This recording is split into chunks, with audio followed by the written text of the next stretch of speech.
to say that the journey of a game is far more important than the ending, but let's be honest, the ending is still pretty damn important. Especially if the game or series preceding it has been building toward a final giant moment, or it was especially long, so you've been hyped up for the epic conclusion. While those endings might end up being good, bad, or everything in between, at least you got to experience them. In this list, we're tucking into the endings you didn't get to see, whether because the series was cut short, the ending in question was swapped out, or promises didn't eventuate into a final released product. Or a giant publisher had a big messy breakup with an iconic video game designer, resulting in a blow-up to what should have been an excellent final entry into a very iconic stealth video game franchise.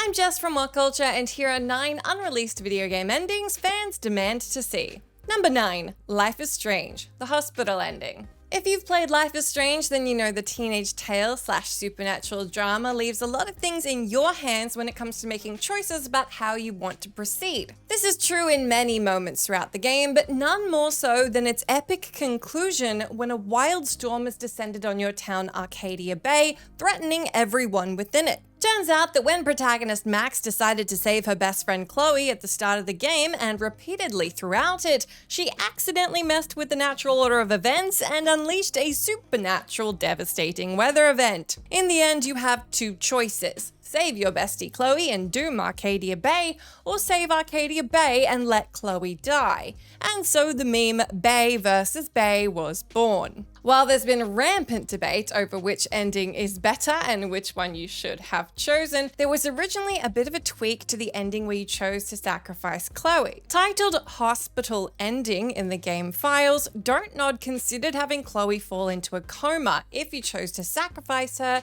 instead of having her straight up die, giving players some hope that perhaps all wasn't lost for their blue-haired fave. That ending didn't make the final cut though, so people like me who chose to save Arcadia Bay over our girl just have to live with that funeral scene. Bummer. Number 8. Metal Gear Solid 5: The Phantom Pain, Episode 51. One of the better known and resulting much maligned missing endings that fans didn't get to see is the deleted Episode 51 mission from Metal Gear Solid 5. Kojima said the mission, entitled Kingdom of the Flies, was only 30% done when he and his former company unhappily parted ways, so it didn't make it into the final cut of the game. It was included on the collector's edition Blu-ray, however, so there's plenty of spots online you can now check it out. Most importantly, the story does make a hell of a lot more sense with the additional mission. You're planning to track down Metal Gear Sahelanthropus, Eli, and the child soldiers he brought with him. Eli is also infected with the vocal cord parasite, but the children are immune. A cutscene shows Snake creeping into their base and a violent fallout with Sahelanthropus as piloted by Eli and the Diamond Dogs. Snake takes a big hit, making him temporarily colorblind for reasons, making him unable to detect Eli's red suit among the XOF soldiers. As a result, he unintentionally shoots Eli, who survives and rails against Snake for being just a copy of him. It's all quite sad and extraordinarily well done for an unfinished cutscene. And we can only imagine how awesome this episode would have been as a finished product had we been able to get our hands on it ourselves. Number 7. Beyond Good and Evil 2. I know this is a painful one if you're a Beyond Good and Evil fan, especially since the original came out in 2003. We heard about a sequel coming in 2008. Yeah, it's not looking good. As for why we're demanding to see a sequel, it's largely because we desperately need to see the end of Jade's story. Beyond Good and Evil the First revealed a massive twist when we learned our kick-ass photojournalist who looks great in green, Jade, is actually an entity called Shawnee. Shawnee appears to be a shell that houses an incredible power that Jade uses at multiple points throughout the game, and also can even be used to resurrect her friends. The High Priest of the Doms, the malevolent alien race who serves as the game's primary antagonists, tells Jade she's the source of his power, though exactly how she's linked to the Doms is never fully explained. Adding insult to injury for fans who want to know what on earth was going to happen, there's a final scene where Jade's surrogate father figure Paige, who Jade brought back to life, is shown with a Dom spore growing on his hand. It's also heavily suggested that he knows more about Jade's origins and ancestry than he lets on, but again, whatever that is, we aren't exactly told. To cut things short, over the course of almost 2 decades, Beyond Good and Evil 2 was set to be a direct sequel, then a prequel, then a showcase of the universe that didn't focus on the main characters of the original, then a spiritual successor. It's gone from in production to put on hold more times than we can count, though we should add that tragically the game's creative director Emile Morel died suddenly in 2023. This terrible passing, as well as Michel Ancel's departure from UB in 2020,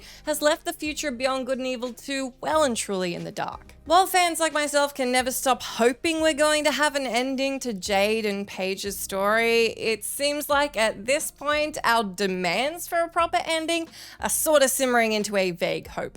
Number 6. Halo 2, the original ending. Halo 2's cliffhanger ending is the stuff of legend. While some enjoyed the way it left the door wide open for Halo 3 to romp on through and introduce the next installment, a lot of fans were left feeling like it all ended quite abruptly. If you're in that second group, then it turns out developer Bungie kind of agrees with you.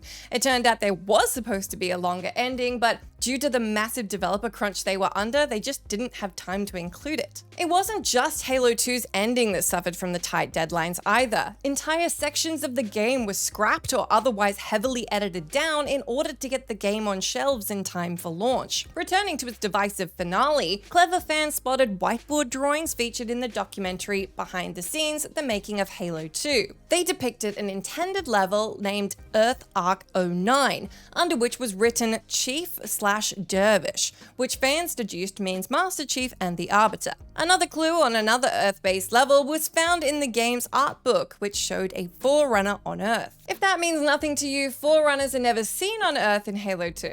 Eventually, it was confirmed you were supposed to go to Earth, find the Ark, and along with the Arbiter, pursue the Prophet of Truth inside the Ark, discover its secrets, smoosh a bunch of scarabs, and reach your final destination where you'd finish off the big bad in style. It seems like Halo 2 went through a lot of different narrative concepts and concepts for its ending that weren't ultimately used.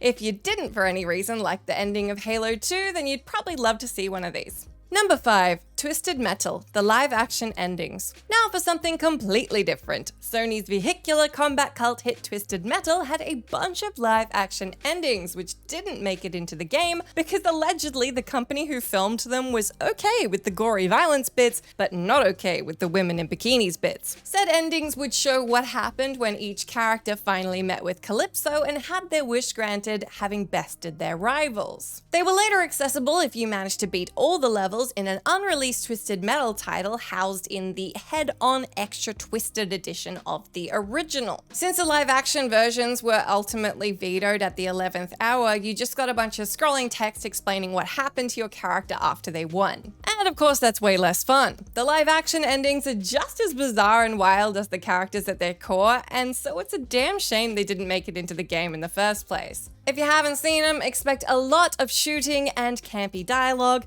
They're fantastic. Number 4, The Last of Us, the bummer ending and the singing ending. I've got a 2-for-1 for you here, starting with the super depressing ending that might be even more of a bummer than the shipped ending of The Last of Us Part 2. While the version we played saw Ellie decide not to do a murder on Abby, with the thematic suggestion being that with that action, or rather inaction, the cycle of violence ends, this wasn't the only ending Naughty Dog had planned. Originally, there was a very strong possibility that Naughty Dog would have Ellie kill Abby at the end, but they decided that was too much of a bummer. Frankly, the studio looking at The Last of Us and deciding anything was too depressing is kind of a shocking thing to say, but that said, it would have been an interesting ending to see. So anyway, let's lighten things up with another ending we wish we'd seen related to The Last of Us, and that's the extremely strange, fully improvised singing ending that the voice actors played out in motion capture suits in the final hospital face-off in the original. The story goes that Troy Baker kept dropping his prop gun, so Druckmann insisted he carry on with the scene no matter what. A prank then ensued as Marlene's voice actor Merle Dandridge burst into song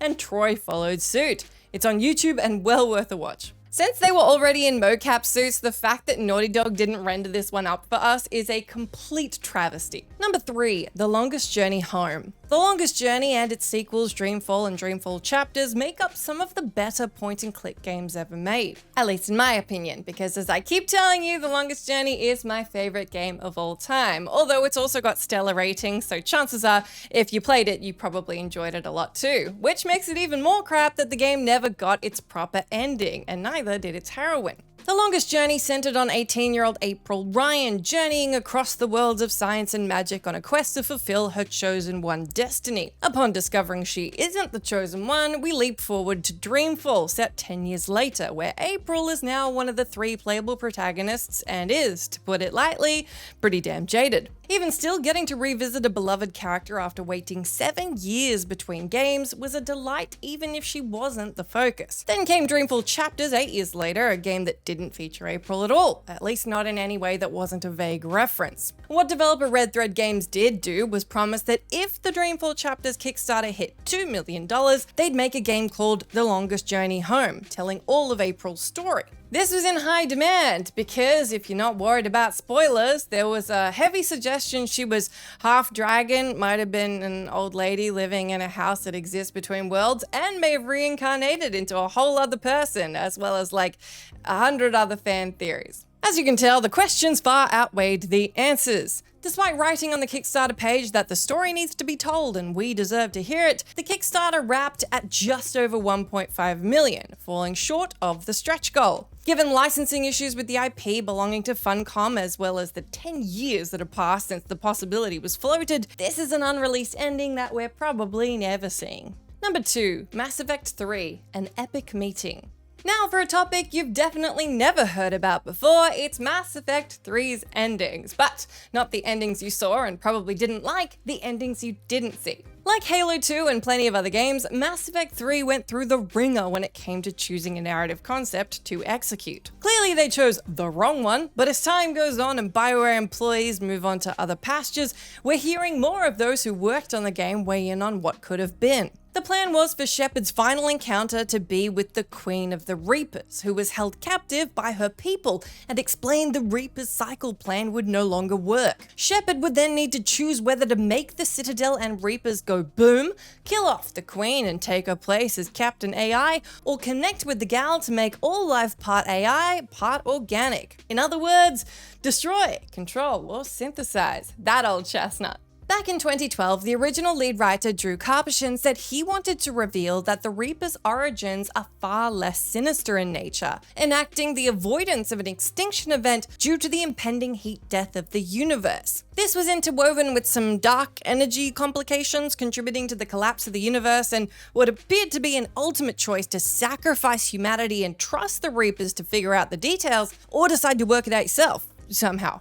Dealer's choice on exactly how that one would have gone down, and if you prefer either of these to the originals, but we would have loved to see them. Number 1, Legacy of Kain Soul Reaver, ending on a win. To put it plainly, the iconic action-adventure Legacy of Kain Soul Reaver has a bummer of an ending. Despite taking you on a romp through Nosgoth in the spooky shoes of the wraith/vampire Raziel in a quest to take out your boss, the titular Kain, said quest has been thrust upon you by the Elder God, who's the one that resurrected you, so you kinda have to do it. Without getting overly bogged down, you kill a lot of tough bosses, absorb a bunch of souls, and eventually rock up at the Oracle's Cave. Now this is the very place where the magical time machine called the Chronoplast was hidden by Mobius the Time Streamer. Boy, I hope you played this game, otherwise that is going to be very hard to digest. Anyway, in the end, you get your big Kain face-off in the control room of that time machine, but it eventually activates, at which point Kain cackles and escapes into a time portal. You then follow, even though the Elder God said not to do that, cue a surprise meeting with Mobius, who pontificates on the nature of time,